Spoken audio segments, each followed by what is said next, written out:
ঘণ্টাখানেকের হট্টমেলা নয়, আমার আপনার রায় নিয়ে খাপ পঞ্চায়েত নয়। সন্ধ্যে 7টা মানেই কড়া সত্যি কথা যা হজম করতে সময় লাগে। যুদ্ধ হোক বা দুর্নীতি, অপরাধ বা চিটিংবাজি, ঘুরিয়ে নাক দেখাই না আমি, যখন তখন রং বদলাই। আমি স্বর্ণালী, প্রশ্ন করি সোজাসুজি।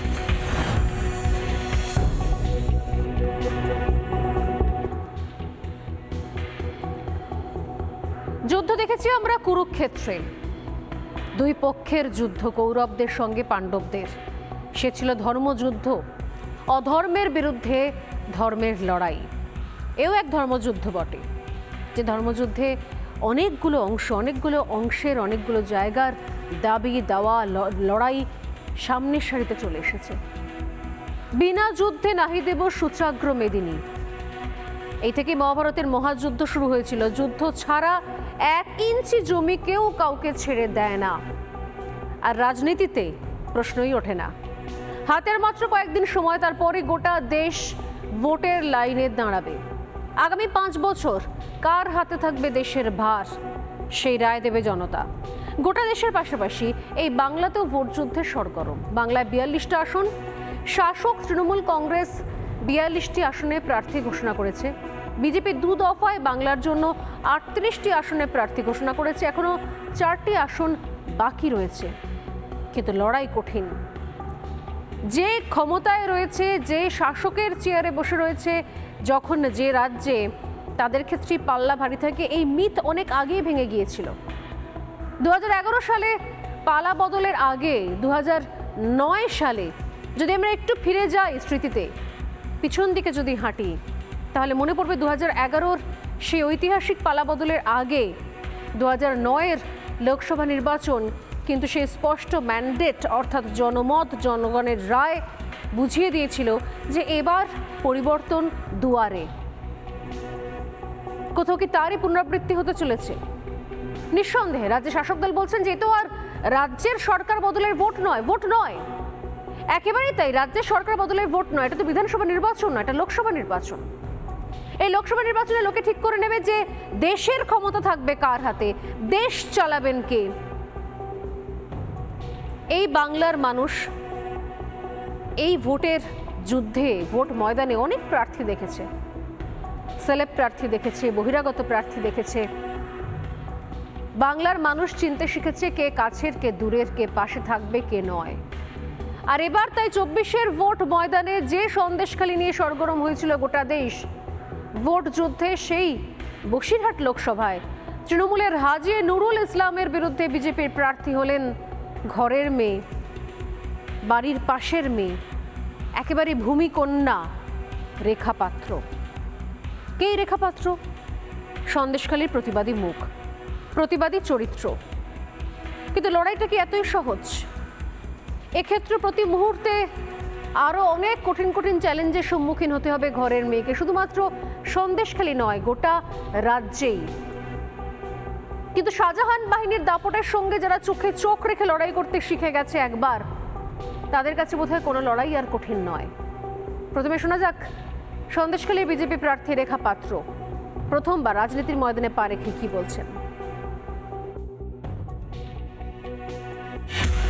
দেখুন, আমি যেটা রাখবো সেটা প্রথমত মায়েদের মান সম্মান। যেভাবে মায়েদের শিরতানি করা হচ্ছে, রাতের অন্ধকারে তুলে নিয়ে যাওয়া হচ্ছে, দ্বিতীয়বার যাতে না হয় তার জন্য দেখবো অবধি আসতে পেরেছি। তাই আমি চাইবো আমার মা বোনেরা আমার সাথে থাকুক। আমি মা বোনেদের জন্য সর্বদাই ওনাদের পাশে, ওনাদের আগেই থাকবো আমি, যাতে ওনাদের গায়ে কোনো আঁচ না আসতে পারে। যতক্ষণ আমার শরীরে রক্ত আছে ততক্ষণ লড়বো। আমি এই আন্দোলন ওনাদের জন্য আজীবন চালিয়ে যাব।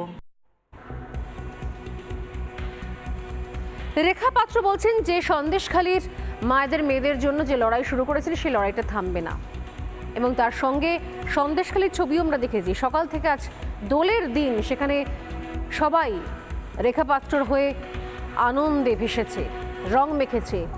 কিন্তু চ্যালেঞ্জ তো এখানেও রয়েছে, রেখা পাত্রের পথটা কি অতটাই মসৃণ? যতটা সহজ মনে হচ্ছে আদপে কিন্তু ততটা সহজ নয়। প্রার্থী ঘোষণার 24 ঘন্টা হয়নি, ইতিমধ্যে সন্দেশখালীতে বিজেপির প্রার্থী পদ বাতিলের দাবি উঠেছে, পোস্টার পড়েছে। সন্দেশখালীর মায়েদের একাংশ যখন পাশে থাকছে, তখন মুদ্রার উল্টো পিঠটাও রয়েছে, সেখানেও একটা ছবি রয়েছে। দেখাবো সন্দেশখালিতেও অন্য সুর কোথাও চোখে পড়েছে, অতএব চ্যালেঞ্জ রয়েছে। যে সন্দেশখালি এতদিন পর্যন্ত মায়েদের মেয়েদের সম্মানের জন্য লড়াই করেছে এবং একই সঙ্গে যে সন্দেশখালির একটা বড় অংশ তারা এই লড়াই দূর থেকে দেখেছেন, উপভোগ করেছেন, কিন্তু ময়দানে নামেননি, আজ ঘরের মেয়ে প্রার্থী হওয়ার সঙ্গে সঙ্গে এক একজন এক এক রকম ভাবে পথে নেমে পড়েছে, কেউ সমর্থনে আর কেউ বিপক্ষে। দেখুন, পাশাপাশি দুটো ছবি দেখাবো।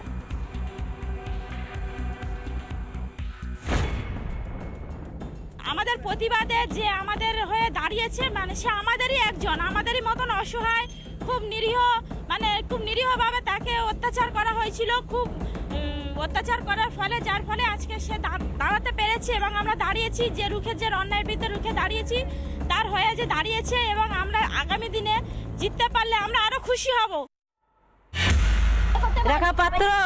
রেখা পাত্রকে আমরা চাই না, রেখা পাত্রকে আমরা চাই না, আরো অন্য কেউ প্রার্থী হোক, আমরা সেটাই চাই। আমরা সবাই আন্দোলন করেছি, কিন্তু আমরা রেখা পাত্রকে চাই না। আমরা আমাদের মধ্যে আরো আন্দোলনকারী আরো ভালো আছে, তাদের মধ্যে তাও হোক, রেখা পাত্রকে আমরা চাই না। আমরা অন্য মানে প্রার্থীর মুখ চাই। ও তো এসেছে আন্দোলনে, ও তো হচ্ছে কি ভোটের এতে আসেনি। যে সিদ্ধান্তটা হবে, কে দাঁড়াবে না দাঁড়াবে, সেটা তো একটা সিদ্ধান্তের মধ্যে আছে, কিন্তু যে আন্দোলনে আমরা এসেছি শান্তির জন্য। আমরা চাইছি অন্য একটা মুখ, আমরা রেখা পাত্রকে চাই না। রেখা পাত্রকে চাই না এই কারণে, আর একটু শিক্ষিত বা সবার সঙ্গে চলতে পারবে, মিশতে পারবে, এরকম একজনকে চাই। আর একটা জিনিস হচ্ছে, সব থেকে বড় কথা, কালকে যখন জানতে পারলাম অনেক দেরিতে, কিন্তু এখনও অনেকে জানে না বা জানছে, এগুলো একটুখানি সবার সঙ্গে পরামর্শ করা উচিত ছিল। ওই যে বললাম, ঘরের মেয়ের লড়াই, প্রত্যেক ক্ষেত্রেই ঘরের মেয়েদের লড়াইগুলো এরকমভাবেই হয়, কারণ প্রথম বাধাটা বোধহয় ঘর থেকেই শুরু হয়। কিন্তু যে লড়াইয়ে নেমেছে সন্দেশখালি, সে লড়াই একটা সময়তে গিয়ে মিশে যাবে, কারণ এর আগেও তাই হয়েছে, আজও তাই হলো। শুরুতে প্রতিরোধ, শুরুতে প্রশ্ন, ঘরের মেয়ে কতখানি পারবে, আদৌ পারবে কিনা একাধিক প্রশ্ন। কেউ বলছেন যে আমাদের ঘরের মেয়েরাই পারবে, আমাদের মতোই যারা শোষিত, নিপীড়িত, লাঞ্ছিত, বঞ্চিত, তারাই পারবে। যারা এতদিন ধরে লড়াই করেছে, মাটি কামড়ে থেকে শেখ শাহজাহান বাহিনীর সঙ্গে দাপটের সঙ্গে চোখে চোখ রেখে প্রশ্ন করেছে, সেই পারবে। ঠিক সেরকম সমস্ত রকমের ভাষা সন্দেশখালির মায়েদের মেয়েদের শেষ পর্যন্ত শেষ হলো কোথায়? আমরা বলি মধুর এনো সমাপয়েত, অর্থাৎ যার শেষ ভালো, মানে শেষ মুহূর্তে এসে মিষ্টি, শেষ ভালো যার সব ভালো তার। ঠিক প্রথম দিন প্রার্থী নাম ঘোষণা পরের প্রথম দিন সন্দেশখালিতে দোলের ছোঁয়া লাগলো, এবং সেখানেও কিন্তু সব রকম অভাব, অভিযোগ, মান অভিমান ভুলে সন্দেশখালির স্বার্থে, সন্দেশখালির জন্য, মায়েদের মেয়েদের সম্মানের জন্য সবাই মেতে উঠলেন উৎসবে শেষ বেলায়। কারণ শেখ শাহজাহান বাহিনীর ভয় ভেঙেছে, বসন্ত উৎসবের রঙে মেতেছেন তারা। ভয় ভেঙে আবিরের রঙে রঙিন হয়ে গেল সন্দেশখালি বেলা বাড়ার সঙ্গে সঙ্গে। কারণ এবছরের দোল ভয়হীন দোল, এবছরের দোল শান্তির দোল, স্বস্তির দোল। দেখুন,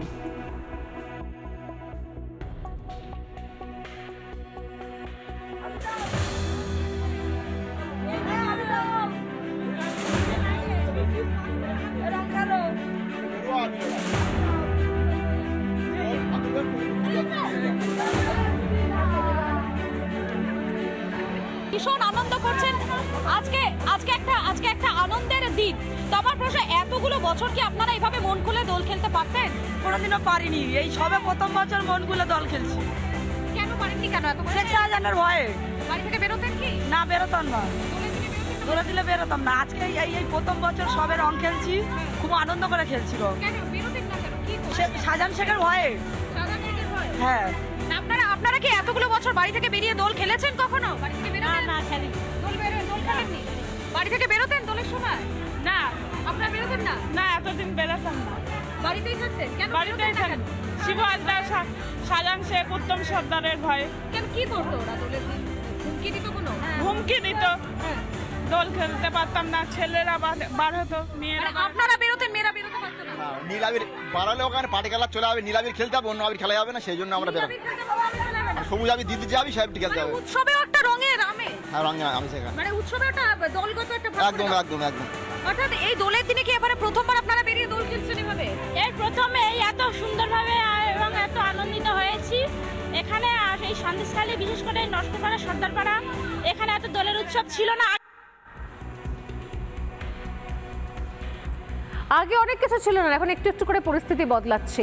আগে অনেক কিছুই এমন হতো যেটা মুখ বুজে সহ্য করতে হতো, কিন্তু এখন সেটাও পরিস্থিতি একটু একটু করে বদলাচ্ছে। পরিবর্তন একমাত্র জীবনের ধ্রুবক পরিবর্তন, আর সেই পরিবর্তনের পথেই হাঁটছে সন্দেশখালী। আর সন্দেশখালীর এই পরিবর্তনের পথে হাঁটতে শুরু করার প্রথম ধাপে সবথেকে ভয় পেল যারা, সবথেকে ভয় পেল যে শ্রেণী, সেটা নিঃসন্দেহে প্রশাসনের একটা অংশ। কীরকম, কেন বলছি?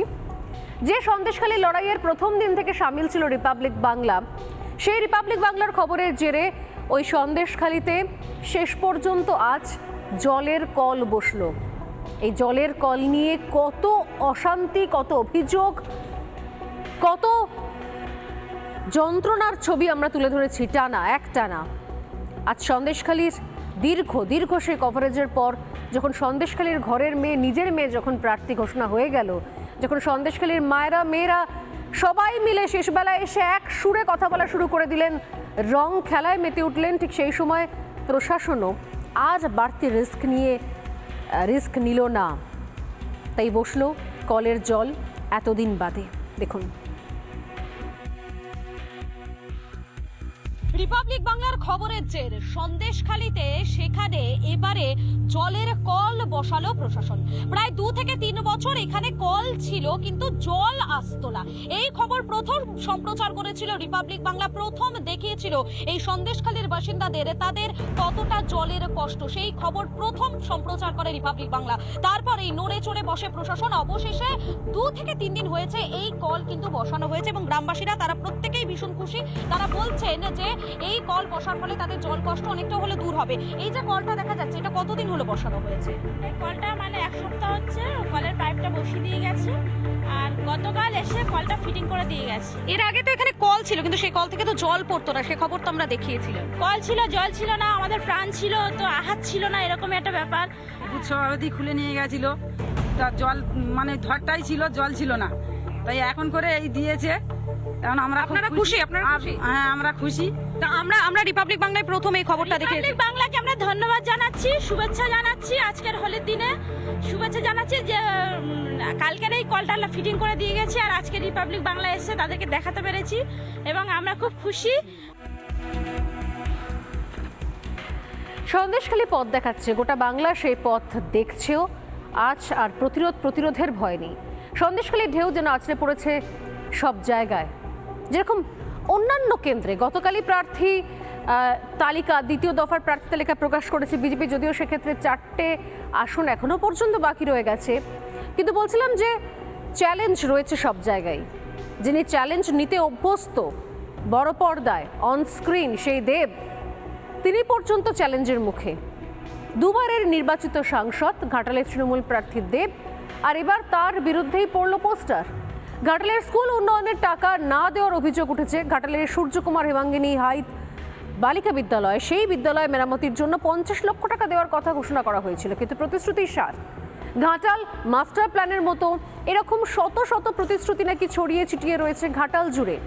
তৃণমূলের তারকা সাংসদের বিরুদ্ধে কাটমানির অভিযোগের তথ্য দিয়ে রিপাবলিক বাংলাতে অভিযোগ তুলে ধরেছিলেন ঘাটালের বিজেপি প্রার্থী হিরণ। তার পাল্টা জবাব দিয়েছিলেন দেবও, কিন্তু সেই পাল্টা জবাব সেই টক্কর ছাপিয়ে এবার যে ছবিটা সারাদিন ধরে দেখতে পাওয়া গেল, তা হলো নিজের জেতা কেন্দ্রে 3বারের বার যখন প্রার্থী হয়ে প্রচার সারছেন দেব, তখন তার নিজের কেন্দ্রে তারই বিরুদ্ধে পড়ছে পোস্টার। সেই পোস্টারের ছবি দেখতে পাচ্ছেন আপনারা। আর এবার শোনাই দেব এবং হিরণ এই জবাব আর পাল্টা জবাবে কে কি বলছে। যে ওনার যে পলিটিক্যাল গুরু শঙ্কর দলুই, যিনি বলেছেন যে আমার পলিটিক্যাল শিষ্য 30% কাটমানি ছাড়া কোনো কাজ করেন না, তো উনি বুঝলেন যে কেন্দ্র থেকে টাকা এলে আমি তো 30% কাটমানি পাবো না, তাতে মুখ্যমন্ত্রী যদি গরিব মানুষের ট্যাক্সের টাকা থেকে 1200 কোটি দেন, তার 30% কত হয়? 360 কোটি টাকা। তো 360 কোটি টাকা তো সিনেমা করে কামানো যাবে না। সেজন্য সঙ্গে সঙ্গে পরের দিনকে মানে দিল্লির নাটক ফাটক সমস্ত ভুলে গিয়ে 360 কোটি টাকার জন্য সঙ্গে সঙ্গে হ্যাঁ বলে দিলেন যে আমি আবার ভোটে দাঁড়াবো। আরামবাগে চলে গেলেন, আরামবাগে গিয়ে মিথ্যাশ্রী ব্যানার্জিকে বললেন উনি আমাদের শ্রেষ্ঠ মিথ্যাশ্রী মুখ্যমন্ত্রী বলে আমি ভোটে দাঁড়াবো বলে দিলেন। আমার কাছে এত অস্ত্র আছে হিরণকে কাউন্টার করার জন্য, ও ঘর থেকে বেরোতে পারবে না। আমি দুটোই প্রশ্ন করলাম যে টিএমসি ছিল, তারপর বিজেপি গেল, তারপর অভিষেক অফিসে কী করছিল সেদিন। আমি 10 বছর দলের হয়ে কাজ করেছি, আমার সঙ্গে ইডি হয়েছে, সিবিআই হয়েছে, তারপরে আমি দলে হাত ছাড়িনি।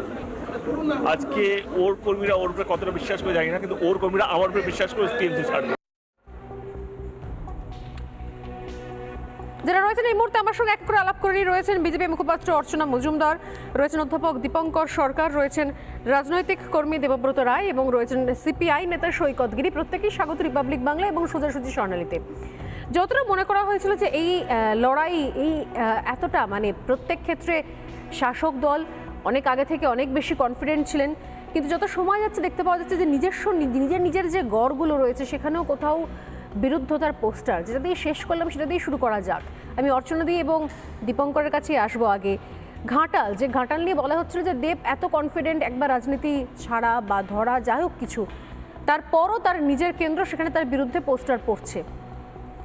আমি বলছিলাম কিছুক্ষণ আগে সন্দেশখালী পথ দেখাচ্ছে, বাংলা নিজের মেয়ে ঘরের মেয়ে তাদের সম্মান রক্ষার জন্য সন্দেশখালী একজোট হয়েছে। সেখানে আমরা আজকে অনেক দিন বাদে ভয়হীন একটা দলের ছবি দেখতে পেলাম, তারা নিজেরা বলছেন।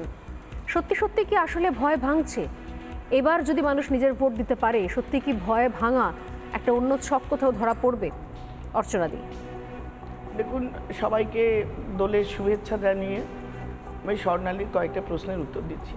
প্রথম হলো, সত্যি আজকে স্বর্ণালী বিশ্বাস করবে না, সন্দেশখালীর প্রত্যেকটা জায়গা, সে বেনমজুর 1, 2, জেলিয়াখালী থেকে শুরু করে রাজবাড়ি, প্রত্যেকটা জায়গায় সনাতনী যে পরিবারগুলো, দরিদ্র হতদরিদ্র শোষিত পরিবারগুলো বহু বছর পরে তারা আজকে আবির নিয়ে রং নিয়ে খেলেছে, হই হুল্লোড় করেছে, আনন্দ করেছে। কেন না? তারা একটা স্বাধীনতা, আজকে তাদের মনে ভয় নেই। তারা জানে যে রাক্ষসটা তাদের এতদিন দাপিয়ে বেড়াতো মাথার ওপরে, সে এখন ইঁদুর হয়ে আজকে সিবিআই হেফাজতে। সেই মানুষ যে স্বাধীনতার স্বাদ পেয়েছে, সেই জায়গার থেকে আজকে দোল হলো এবং তার রিফ্লেকশন অবধারিতভাবে এটা ভোট বাক্সে পড়বে। কিভাবে পড়বে? তার কারণ হলো, দেখো আজকে আমরা আমাদের ভারতীয় জনতা পার্টির প্রার্থীর মুখ হলো রেখা পাত্র। রেখা পাত্র কে? রেখা পাত্র হলো সেই মেয়েটি, যে মেয়েটি 164 করাতে আজকে শেখ শাহজাহান সিবিআই হেফাজতে ঘানি কাটছে, ঘানি টানছে, চাক্কি পিসছে। এবং সেই মেয়েটি, সে লেখাপড়া না জানুক, সে রাজনীতিবিদ না হোক, তার অর্থ না থাকুক, তার প্রতিপত্তি না থাকুক, সে সাহসী। সে দিনের পর দিন অত্যাচার সহ্য করেছে। তাকে কিভাবে রাতের অন্ধকারে তারা অত্যাচার করেছে, ধরে তুলে নিয়ে গিয়ে 3 দিন রেখেছে, সমস্ত বক্তব্য সে জানে। সে বেরিয়ে গেলে হয়তো তাকে মারা যেতে হতে পারে, তবু সে জজের সামনে সত্যি কথাটা বলে এসছে। হেন মেয়েটি আজকে দাঁড়ানোর পরে সন্দেশখালীর মা বোনেরা যেভাবে, এরা যদি বাংলার নিজের মেয়েরা না হন তাহলে আর নিজের মেয়ে বলতে কারা হবে? সেটাই বলছি, এরা 3 পুরুষ সংজ্ঞায় নিজের মেয়ে। এই রেখা পাত্ররা পুরুষানুক্রমে ওখানকার আদিবাসী মানুষ, তাদের জমি জমা লুট হয়ে গেছে, তাদের সমস্ত জমিতে নোনা জল ঢুকিয়ে ভেরি বানানো হয়ে গেছে, তাদের ঘর বাড়ি লুটপাট করা হয়েছে, তাদের এই মহিলাগুলোকে কোনোদিন তাদের সম্মান নিয়ে বাঁচতে দেওয়া হয়নি, রাতের বেলা পিঠে বানানোর নাম করে নিয়ে যাওয়া হয়েছে। বছরের পর বছর তারা মাটি কামড়ে জমি ধরে বসেছিল এই দিনটার জন্য। আর তার প্রতিফলন আজকের দোলযাত্রাতে আপনি দেখুন সন্দেশখালী কিভাবে দোল খেলছে। আর তার প্রতিফলন আপনি দেখবেন এই আমাদের লোকসভা ভোটে। আপনারা বলছেন রিকু পাত্র অত শিক্ষিত নয়, তৃণমূলের বা সিপিএমের অন্যদের মতো অত বড় পলিটিশিয়ান নয়, একেবারে বিজেপি ছেড়ে দিলে একেবারেই নয়। আপনি দেখবেন ভোট কারা দেয়? ভোট মানুষ দেয়। মানুষ কাকে দেবে? রাতের অন্ধকারে আজকে রেখা পাত্র দরজা নাড়িয়ে সাহায্য চাইলে তাকে দেবে, না শেখ শাহজাহান বাইক বাহিনী নিয়ে গুলি করলে তাকে ভোট দেবে? মানুষ আজকে ধর্মের পক্ষে, মানুষ আজকে প্রতিবাদ করে স্বাধীনতার পক্ষে। তারা ভোট যেন দিতে পারে, তাদের গণতান্ত্রিক অধিকার যেন রাখতে পারে, মহিলাদের সম্মান। বাংলার মেয়েরা তাদের যে রীত সারা পৃথিবী দেখছে, তাদের উপর যে অত্যাচার হয়েছে, যেভাবে তাদের রেপ, মলেস্টেশন যা কিছু হয়েছে দিনের পর দিন, যেগুলো আজকে সিবিআই এর বিচারাধীন, সেই জায়গা থেকে আজকে সারা পৃথিবী দেখছে বাংলার মেয়েরা কিভাবে তাদের অর্থ নেই, জোর নেই, কিন্তু তারা লড়াইটা দিচ্ছে। প্রতিবাদ নয়, তারা প্রতিশোধের আগুন মুখে নিয়ে। আমি উত্তরটা নিয়ে একটুখানি হাত তুলছেন অনেকক্ষণ ধরে দেবব্রত রায়। দেবব্রত কি বলতে চাইছেন বলুন। দেখুন, অর্চনা দেবীর কথা আমি শুনলাম, উনি খুব নারী মুক্তি, নারীবাদী ইত্যাদি বললেন, কিন্তু বিজেপির দৈন্যতাটা এখানে প্রকাশ পেয়ে গেছে। কতটা দৈন্যতা না থাকলে এখানে ওই ধরনের, কাউকে আমি ছোট করছি না, ওই ধরনের প্রার্থী এখানে দেয়। বিজেপির যে 20% কোন ধরনের প্রার্থী? এই ধরনের একটা দেখুন, সন্দেশখালী নিয়ে আমরা প্রচার করছি। সন্দেশখালী সমস্যাটা কোথায়? দুটো পঞ্চায়েত, মানে আপনাদের কাছে শওকত মোল্লা, আরাবুল ইসলাম, এরা আপনাদের কাছে হচ্ছে হাই প্রোফাইল প্রার্থী। একবারও বলিনি, শুনুন, রেখা পাত্ররা প্রার্থী হলে আপনাদের সমস্যা হয়ে যায় কেন? আমাদের খুব আনন্দ পেয়েছি, একটা কেন সমস্যা? রেখা পাত্ররা প্রার্থী হলে কনফার্ম হলো। দেখুন, আপনাদের এই কনফার্মেশন নিয়ে সমস্যা নাকি রেখা পাত্র প্রার্থী হওয়া নিয়ে সমস্যা? বিজেপি যাকে প্রার্থী দেবে এখন প্রার্থী খুঁজে পাচ্ছে না, এখনো 4টে সিটে বাকি আছে, ওরা খুঁজে পাক, ভালো। আমাদের কোনো সমস্যা নেই এখানে। আপনারা তো খুঁজে পেয়েছেন, সুজাতা মণ্ডল আপনাদের প্রার্থী হয়েছে, যিনি প্রথম দিন প্রার্থী হওয়ার পরে র্যাম্পে হেঁটে বলেছিলেন যে সন্দেশখালী সব সাজানো ঘটনা, সন্দেশখালী সব সাজানো ঘটনা নিয়ে বসিরহাট কেন্দ্র নয় আপনাদের প্রার্থী নাকি ভাই? না না নাকি নিশ্চিত প্রামাণিক তো গুন্ডা মাফিয়া, সেটা বলুন। আপনাদের নিশ্চিত প্রামাণিকের নামে বিজেপি থেকে পোস্টার করেছে গুন্ডা মাফিয়া বলে, সেটা বলুন। অর্জুন সিং কি তুলসী মাতা নাকি? অর্জুন সিং গুন্ডা মাফিয়া আপনারা বলেছেন, তাদেরকে পার্টি দেন। উত্তর কলকাতায় যাকে চোর বলেন তাকে পার্টি দেন। লজ্জা করে না? এই ধোঁকাবাজিতে আর ভুলছে না। বসিরহাটের মেয়েরা একেবারেই ভুলবে না, তারা জানে সত্যি ঘটনা কি। সন্দেশখালীর মেয়েদের কি অবস্থা? আপনারা যে নুরুলের নাম আপনাদের ক্যান্ডিডেট, সেই ক্যান্ডিডেট সেকেন্ড মে 2017 হিন্দু মুসলমান দাঙ্গা, বাদুরিয়া দাঙ্গা লাগিয়েছিল, হ্যাঁ কি না বলুন? উত্তর দিন, হ্যাঁ কি না? আমি একসাথে উত্তর চাইছি, হ্যাঁ কি না? বিচারাধীন দেশবিরোধী বিজেপি সারা ভারতবর্ষে সবাই জানে, ভারতের সর্বভৌমত্ব নিয়ে যারা খেলা করে সেই মানুষগুলোকে আপনারা জানেন। আসল পয়েন্টটা হচ্ছে রেখা পাত্র, এটা আপনি বলছেন অনেরে বসে যে এই হচ্ছে কোয়ালিটি, এরকম পাত্র, এরকম প্রার্থী রেখা প্রার্থী হয়েছে, সমস্যাটা কোথায়? সমস্যা কিছু নয়, সন্দেশখালী নিয়ে পুরো বসিরহাট কেন্দ্র নয়, বসিরহাট কেন্দ্রে 7খানা বিধানসভা রয়েছে। কি বলছেন? সংসদে গিয়ে কি বলবে? সংসদে গিয়ে আপনাদের এক সেকেন্ড শেষ করিনি। সংসদে গিয়ে আপনাদের দলের নির্বাচিত প্রার্থী যারা এর আগে সংসদে গেছেন তারা কি বলেছেন জানেন? খবর রেখেছেন কখনো? নিশ্চয়ই রেখেছি। খবর রেখেছেন কখনো? দেখুন, সন্দেশখালীকে তিলকে আপনি নুসরাত জাহান কি বলেছেন সংসদে গিয়ে? দাদা তাল করতেই পারেন। মিমি চক্রবর্তী কি বলেছেন সংসদে গিয়ে? শুনুন, ওখানে বিজেপির প্রার্থী পাইনি, একটা দেব কি বলেছেন সংসদে গিয়ে? সেই প্রোডাক্টকে মার্কেটিং করতে নেমেছেন। আপনাদের হাই কোয়ালিটির ইংলিশ বলিয়ে মহুয়া মৈত্র তিনি বা কি বলেছেন সংসদে গিয়ে? কি বলেছেন সংসদে গিয়ে? রেখা পাত্রকে নিয়ে এত সমস্যা হয়ে গেল আপনাদের, আপনি এইটা বলছেন? ভোটে জিতে সংসদে গেছেন, আগে থেকে বলছেন কেন? রেখা পাত্র ভোটে জিতে বসিরহাটবাসী ঢেলে সন্দেশখালীর মানুষ, আমরা 1 লাখে সন্দেশখালীতে লিখ দেব। যারা এখনো জানেন না, যারা জানেন না, এক সেকেন্ড, যারা জানেন না, আমি আসছি, যারা জানেন না এখনো, যারা এখনো বুঝতে পারছেন না যে কেন, এক সেকেন্ড, রেখা পাত্রকে কেন প্রার্থী করা হয়েছে, তাদের জন্য একটা ছোট্ট ট্রেলার দেখাই, যেটা দেখাবো সেটা আজ থেকে বেশ কয়েক সপ্তাহ আগের, যখন উত্তপ্ত সন্দেশখালী, যখন আমরা জানি না সত্যি আদেও শিবু হাজরা, উত্তম সর্দার, শেখ শাহজাহানরা ধরা পড়বে কিনা, আদেও পুলিশের কোনো সদিচ্ছা আছে কিনা। আমরা লাগাতার কভারেজ করেছি, আমাদের রিপোর্টারকে মামলায় ভুল অভিযোগে অ্যারেস্ট করা হয়েছে। ঠিক সেই সময়কার একটা ছোট্ট ট্রেলার দেখাবো, তারপর আমি বাকি প্রশ্ন করবো, কারণ এই ট্রেলার দেখার পর আপনারা বলবেন যে আজ যদি রেখা পাত্র প্রার্থী না হতেন, আজ যদি রচনা ব্যানার্জি প্রার্থী না হতেন, তাহলে আমার মনে হয় রচনা ব্যানার্জি তার দিদি নাম্বার 1-এর সেটা রেখা পাত্রকে ডেকে তার কথা শুনতেন, গালে হাত দিয়ে বলতেন আহা হা হা কি অসম্ভব লড়াই, ভাবা যায়, এরকম তিনি বলতেন হয়তো, কিন্তু সেটা হলো না, সেটা হলো না। রচনা ব্যানার্জিও প্রার্থী হয়েছেন আর রেখা পাত্র প্রার্থী হয়েছেন। এক সেকেন্ড দাদা, এক সেকেন্ড, আসবো, ধৈর্য ধৈর্য, শোনাই দেখাই। আমাদের প্রতিনিধি মধুকল্পিত যখন তার বাড়িতে তার পাড়ায় গিয়েছিলেন তখন ঠিক কি ছবি সামনে এসেছিল এবং রেখা পাত্র কি কতটা প্রতিবাদী চেহারা, মনের জোর সাহস থাকলে সে সেই সময় ক্যামেরার সামনে রিপাবলিক বাংলার সামনে একের পর এক অভিযোগ করে গিয়েছিলেন। দেখুন একবার। স্যার যার বাড়িতে গতকাল রাতে হামলা হয়েছে বলে অভিযোগ, তার সঙ্গে একবার কথা বলুন স্যার। তিনি এসেছেন স্যার, তিনি ওখানে দাঁড়িয়ে রয়েছেন স্যার, তিনি দাঁড়িয়ে রয়েছেন স্যার, একবার কথা বলুন স্যার। তারা চেষ্টা করছেন বারবার আপনাদেরকে অভিযোগ জানানোর জন্য, তারা অভিযোগ করছেন গতকাল রাতে অনেক পুলিশ এসেছিল, যদি না এসে থাকে সেটা ওনাদের সামনে গিয়ে বলুন স্যার।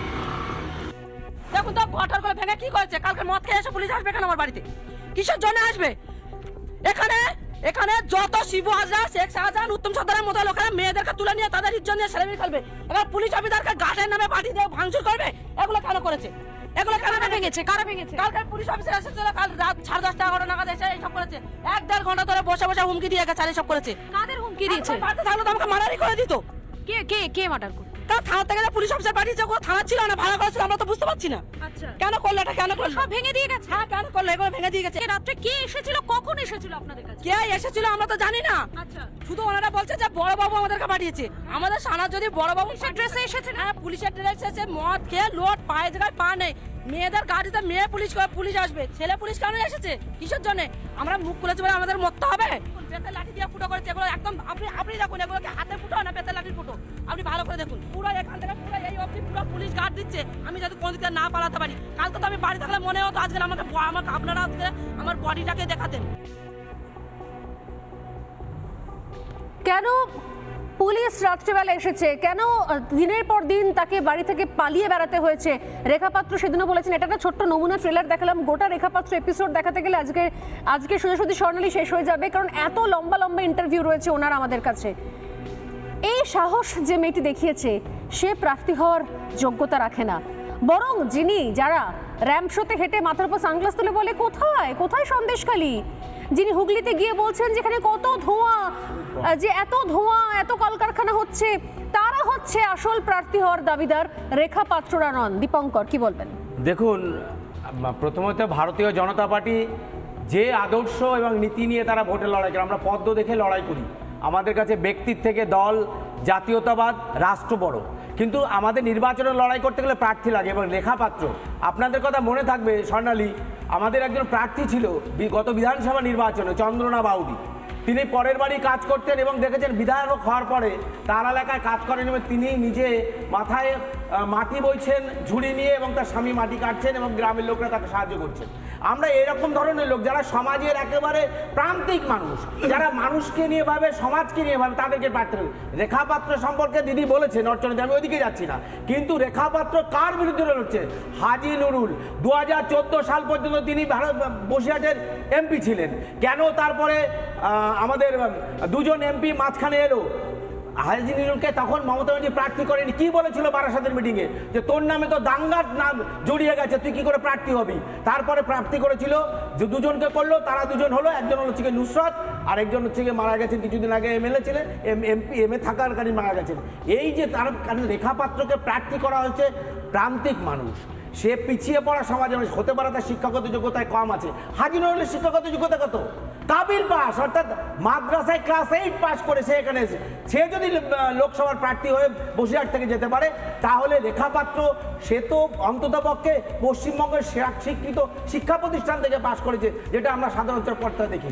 এবং সব থেকে বড় কথা, সে প্রান্তিক মানুষ, সে একটা পিছিয়ে পড়া সমাজের মানুষ, একটা যে সমাজ থেকে এসেছে সাধারণ মহিলারা দেখে যে ওই মহিলাটা আমাদের এইরকম পরিবার থেকে গেছে এবং সে আমাদের কথা সব থেকে ভালোভাবে লোকসভায় বলতে পারবে, সে আমাদের কথা দেশের কাছে জানাতে পারবে। এবং সে অত্যাচারিত, আমি দিদি 164-এর কথা বলেছে, তারপরে যে অত্যাচার হয়েছে আমরা এর মাধ্যমে প্রমাণ করি যে সমাজে যে অত্যাচারিত, তাকে আমরা লোকসভায় পাঠিয়ে তার আওয়াজ সারা ভারতবর্ষের কাছে জানাবো যে মমতা ব্যানার্জি কি পরিমাণে একজন মহিলা মুখ্যমন্ত্রী, ভারতবর্ষের একমাত্র মুখ্যমন্ত্রী মহিলা, কিন্তু তিনি কিভাবে সন্দেশখালীর মহিলাদের উপরে অত্যাচার করেছেন এবং মহিলাদের উপরে অত্যাচার সেটা কেউ যায় তো নি, কেউ তো যায়নি সেখানে, কেউ যায়নি, কেউ খবর দেখেনি, শুধুমাত্র দূর থেকে বলে দিয়েছে এরা বহিরাগত, এরা অভিনয় করছেন, এনারা অ্যাক্টিং করছেন। কেউ কেউ এবার এক কদম এগিয়ে বলেছিলেন যে ধর্ষণ হচ্ছে, কোনো ভিডিও ফুটেজ আছে, ধর্ষণের কোনো ভিডিও ফুটেজ আছে, ভিডিও ফুটেজ যারা চায় যে তৃণমূল কংগ্রেস ধর্ষণের ভিডিও ফুটেজ চায়, ভাবতে পারছেন তারা সমাজের আমি সৈকতের কাছে আসবো, তার আগে এক সেকেন্ড, তবে তার আগে দেবব্রত বাবু আবার হাত তুলছেন, বলুন। শুনুন, মহিলাদের সম্মান নিয়ে যারা কথা বলে তারা পবন সিংকে ক্যান্ডিডেট করে, এটা বিজেপির দৈন্যতা। আর আদর্শ হলো বিজেপির বীরভূষণ, আর নীতি হলো শোনো শোনো শোনো শোনো শোনো করে মানে কোথায় আসানসোলে দিয়ে ছেড়ে দাও, পবন সিং এর নাম দেয়ালে লেখা আছে, শোনো শোনো কোথায় লেখা আছে, লেখা আছে কেন ভুল ব্যাখ্যা করছে, চাপের মুখে উল্টো করতে হয়েছে, আরে উল্টো করতে হয়েছে সেটাই তো দীপঙ্কর এক সেকেন্ড, প্রথমত হচ্ছে পবন সিং এর বিরুদ্ধে যদি প্রার্থী হয়েছে উইথড্র করতে হয়েছে হোয়াট এভার, পবন সিং এর বিরুদ্ধে কটা অভিযোগ রয়েছে, কটা অভিযোগ রয়েছে থানায় পবন সিং এর বিরুদ্ধে, অর্জুন সিং ঠিক আছে, পবন সিং এর বিরুদ্ধে কটা অভিযোগ রয়েছে, পয়েন্টটা শুন, পবন সিং এর বিরুদ্ধে কটা অভিযোগ রয়েছে, আর আপনাদের প্রার্থী সায়নী ঘোষ তিনি কি করেছেন, তার বিরুদ্ধে তো অভিযোগ একই অভিযোগে দুষ্ট তিনি চাইছে। প্রতিবাদী মুখ হলো পশ্চিমবঙ্গে মমতা বন্দ্যোপাধ্যায়, এটা ধ্রুব সত্য, বাংলার মানুষের স্বীকৃতি দিয়েছে, অনেক আমরা প্রতিবাদী সৈকতের কাছে আমি আসছি, সেই কামদানি থেকে শুরু করে প্রতিবাদী মুখ নিয়ে আপনারা কথা বলছেন, যারা তাপসী মালিকের পোড়া দেহটাকে পোস্টার ব্যানার বানিয়ে ভোটের ময়দানে প্রচার করেছে, তারা প্রতিবাদী মুখ নিয়ে কথা বলছে এখন, হাস্যকর। আমি আসবো সৈকতের কাছে, তবে তার আগে সৈকতের কাছে আসার আগে এই মুহূর্তে আমাদের সঙ্গে রয়েছেন রেখা পাত্র। সরাসরি রেখার কাছে একবার যাবো। রেখা, দীর্ঘদিন ধরে যেভাবে আপনি লড়াই করেছেন, কথা বলেছেন, আমরা বারবার যতবার গেছি আপনার কাছে ততবার সেই প্রশ্নের প্রত্যেকটা ক্ষেত্রে প্রশ্নের উত্তর দিয়েছেন, ভয় না পেয়ে, পুলিশকে ভয় না পেয়ে, মুখ ঢাকার দরকার পড়েনি। আমরা এই নিয়ে আলোচনা করেছি, কতবার জিজ্ঞাসা করেছি। সন্দেশখালীতে অনেকেই তো ভয়ের চোটে মুখে কাপড় টেনে কথা বলেছেন, পরিবার রয়েছে, সংসার রয়েছে। রেখা পাত্রকে আমরা শুরু থেকে দেখেছি। আমি কিছুক্ষণ আগে একটা সিকোয়েন্স দেখাচ্ছিলাম, মধুকল্পিতার সঙ্গে যেদিনকে আপনার বাড়ি ভেঙে দিয়েছিল পুলিশ রাত্রিবেলা এসে, সেই সময় তো চোখে চোখ রেখে ক্যামেরার দিকে তাকিয়ে মাথা মুখ না ঢেকেই আপনি স্পষ্ট বলেছিলেন যে এগুলো আমার সঙ্গে করা হচ্ছে এবং রাত্রিবেলা রাতের অন্ধকারে এসে আমাকে খোঁজা হচ্ছে, আমি পালিয়ে পালিয়ে বেড়াচ্ছি বাড়ি থেকে। সেই সময় কজন শাসক দলের নেতামন্ত্রী, এলাকার সাংসদ, এলাকার বিধায়ক কতবার আপনার কাছে এসেছিলেন, আপনার সঙ্গে কথা শুনতে এসেছিলেন, কতবার পুলিশ এসে আপনার অভিযোগ নিয়ে গেছে। আমার কাছে তো সেই সিকোয়েন্সও রয়েছে, মধু আপনার বাড়ি থেকে বেরিয়ে পুলিশ চলে যাচ্ছে, গটগট করে আমাদের রিপোর্টার পেছন পেছন দৌড়চ্ছে যে আপনি কমপ্লেনটা কেন নিলেন না দাদা, কমপ্লেন না নিয়ে চলে যাচ্ছিল আপনার বাড়ি থেকে। আজকে যখন এগুলো শুনছেন, শাসক দলের লোকজনেরা বলছে যে রেখা পাত্র কি করে বিজেপি প্রার্থী হলো, তখন কি বলবেন তাদের উদ্দেশ্যে?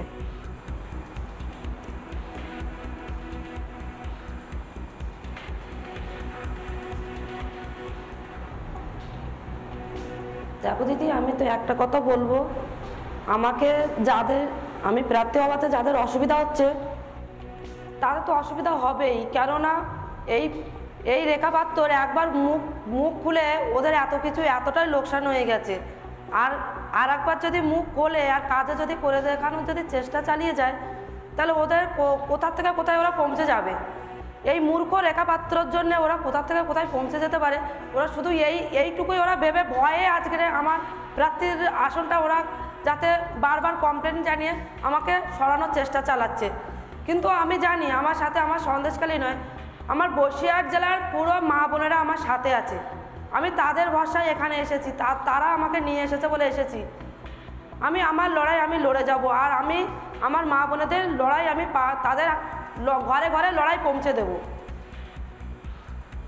না, এত ভয়টা পাচ্ছে কেন? রেখাপাত্র প্রার্থী হওয়ার সঙ্গে সঙ্গে এত প্রশ্ন উঠতে শুরু করলো, কোথায় মনে হচ্ছে যে ভয় পাওয়ার কোনো কারণ রয়েছে রেখাকে?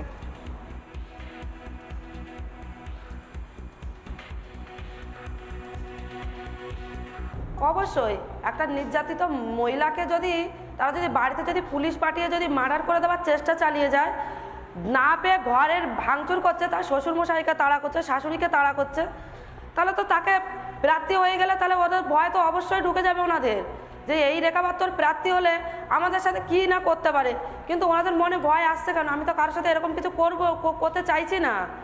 আমি সাধারণ মানুষের পাশে দাঁড়াতে চাইছি, আমি সাধারণ মানুষের জন্য লড়তে চাইছি। আমি তো ওনাদের সাথে লড়তে চাইছি না, ওনাদেরকে কোনো লোকসান পৌঁছাতে চাইছি না। তাহলে ওনারা কেন আমার বিরুদ্ধে কথা বলছেন? ওনাদের নিশ্চয়ই সমস্যা হচ্ছে, ওনাদের সমস্যা হচ্ছে এই কারণে ওনারা তো কোনোদিন তো আমাদের মুখ্যমন্ত্রী আমাদের পাশে তো দাঁড়ানোর চেষ্টাই করলেন না। আমরা এতবার অভিযোগ মানে ওনাকে জানালাম আমাদের পাশে আসার জন্য, আমাদের কথা শোনার জন্য, উনি আসলেন না। আর একজন যিনি গেলেন উনি কেন আসবেন? উনি তো শুরু থেকে বলেছেন তার বাড়িতে ঢুকে গোপনীয়তাভাবে আলোচনা করে বেরিয়ে চলে গেলেন। রেখা, উনি তো বলেছেন শেষ দিন পর্যন্ত বলেছেন যে এটা একটা সাজানো ঘটনা, এটা একটা গটআপ গেম এবং আপনারা বহিরাগত। আমার খুব আজকে জানতে ইচ্ছে করছে এই রেখা পাত্র, রেখা আপনার কথা যখন আমরা চালিয়েছিলাম, যখন আপনি যখন রেগে কথা বলছেন, আপনার বাড়ি ভাঙা হয়ে গেছিল, তার আগে একাধিকবার আপনি অভিযোগ করেছেন, চিৎকার চেঁচামেচি করেছেন, সেই সময়তে প্রত্যেকে বলেছিল যে, অনেকেই বলেছিলেন শাসক দলের যে আপনারা সবাই নাকি বহিরাগত। আজকে তো রেখা পাত্র প্রার্থী হয়ে গেল। আমার প্রশ্ন, বহিরাগত লোককে ডেকে নিয়ে এসে কি বসিরহাটে প্রার্থী করলো তাহলে বিজেপি, নাকি রেখা পাত্র সন্দেশখালিরই মেয়ে?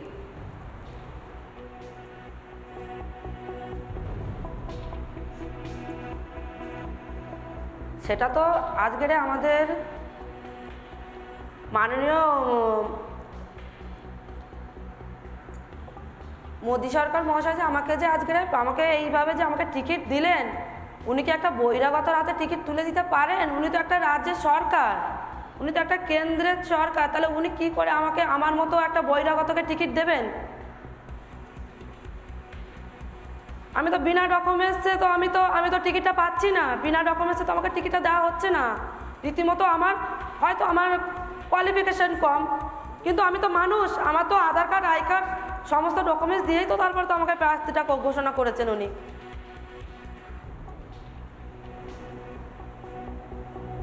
আসলে কি বলুন তো দিদি, ওনারা ভয় পাচ্ছে। এই রেখা পাত্র একদিন আমরা বহিরাগত বলে চালিয়ে দেওয়ার চেষ্টা করে গেছি। সেই রেখা পাত্র আজকে তার মা বোনেদের জোরে, তার গ্রামে আজকের এই বসিরহাট জেলার মা বোনেদের সহযোগিতায় আজকের এইখানে এসে পৌঁছে গেছে, টিকিট পেয়েছে। ওনাদের একটা সহ্য হচ্ছে না, জ্বলছে। আর এটা কে জ্বলছে? আমাদের মাননীয় মুখ্যমন্ত্রী জ্বলছে। ওনার তো জ্বলারই কথা, কারণ ওনার তো চেয়ারটা এবার স্লিপ হয়ে গেছে, চেয়ারটা টলমলো করছে, কখন কোন দিকে ভেঙে পড়ে যায়। ওনার তো অবশ্যই ভয় লাগছে না, তো ওনার ভয় পাওয়া তো কোনো কারণই নেই। রেখা পাত্র মূর্খ, আর ওনার পয়সা আছে, ওনার শিক্ষাগত অভিজ্ঞতা অনেক। রেখা পাত্র তো কোনো দিকেই নেই, না আছে অর্থ সম্পদ, না আছে পড়াশুনো, কোনো দিকেই তো কিছু নেই রেখা পাত্র। তাহলে রেখা পাত্র নিয়ে এত ভয় কেন? রেখা পাত্রর যখন সম্মানহানি করা হচ্ছে, রেখা পাত্রর বাড়ি ভাঙচুর করা হচ্ছে, তার স্বামীকে মেরে গ্রাম থেকে তাড়িয়ে দেওয়া হচ্ছে,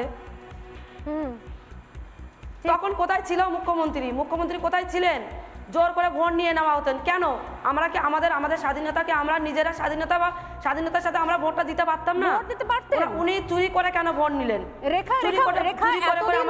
এর আগে তো অনেক নির্বাচন হয়েছে, পঞ্চায়েত হয়েছে, লোকসভা হয়েছে, বিধানসভা হয়েছে, ভোটটা দিতে পারতেন।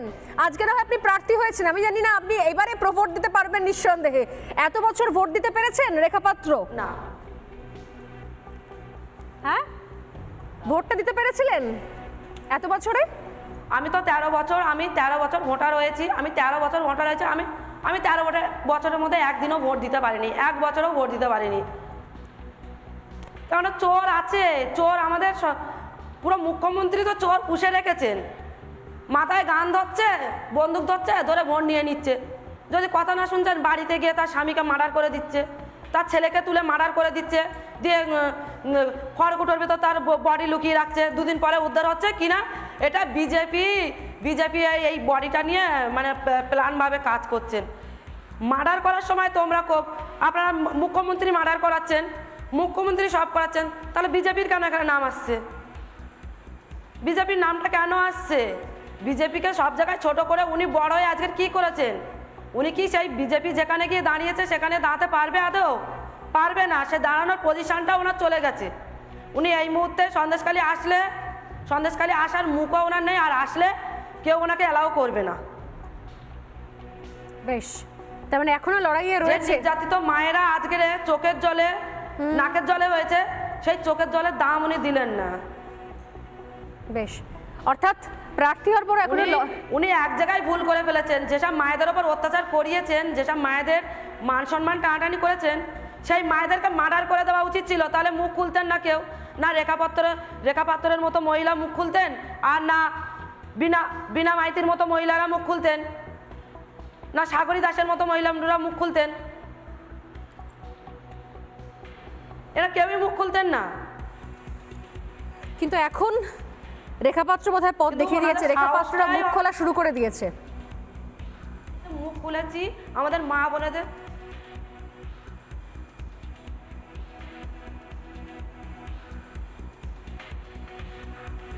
মুখ্যমন্ত্রী এখন আমার বিরুদ্ধে, আমাকে টিকিট দেওয়া হয়েছে, এই জন্য মুখ্যমন্ত্রী আজকে আন্দোলন বার করছে।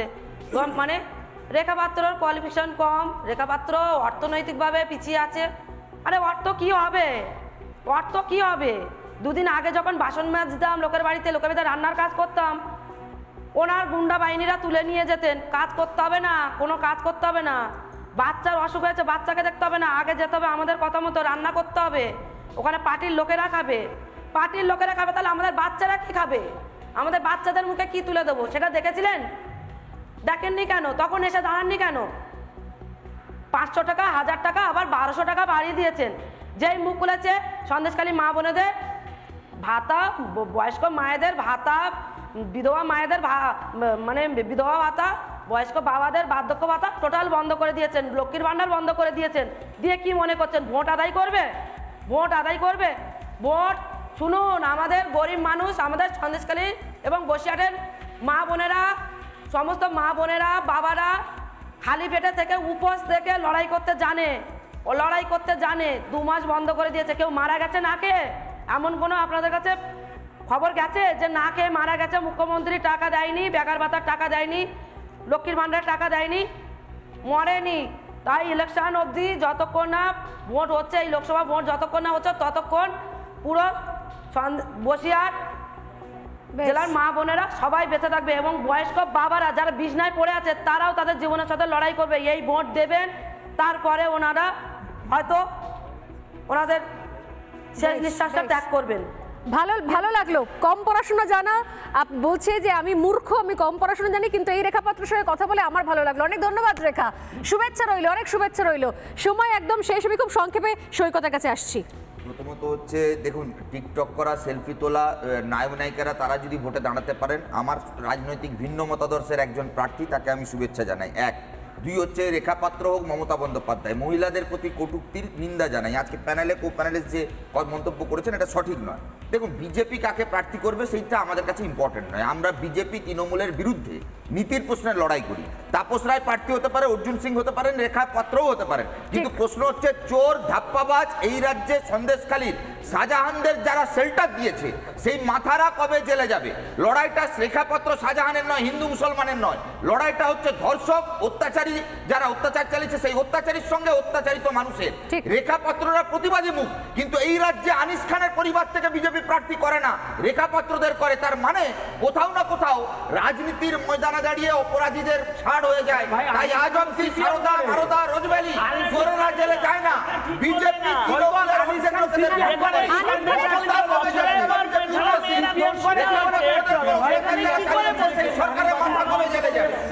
আনিস খানের পরিবারকে সিপিএম প্রার্থী করে তো আমি বাবা স্যার একটু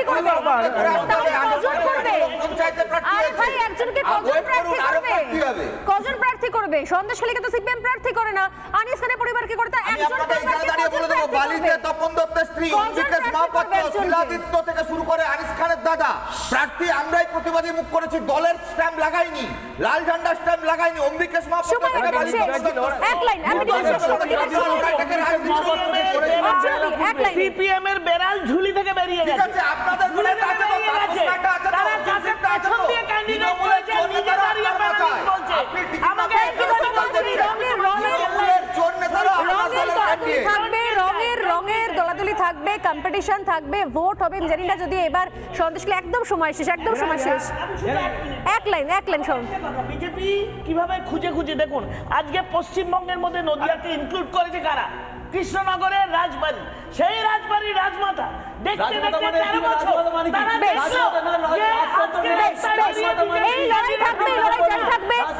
নিঃসন্দেহে সবকিছু ছাপিয়ে রেখা পাত্ররা, thank you so much, thank you, প্রত্যেককে ধন্যবাদ জানাচ্ছি। সবকিছুকে ছাপিয়ে রেখা পাত্ররা বাংলার নিজের মেয়ে হতে পারছে ধীরে ধীরে, এটাই কি কম বড় পাওনা? এই জায়গা থেকে শেষ করলাম আজকে সোজাসুজি স্বর্ণালী। ফিরে আসছি বিরতির পর, সঙ্গে থাকুন।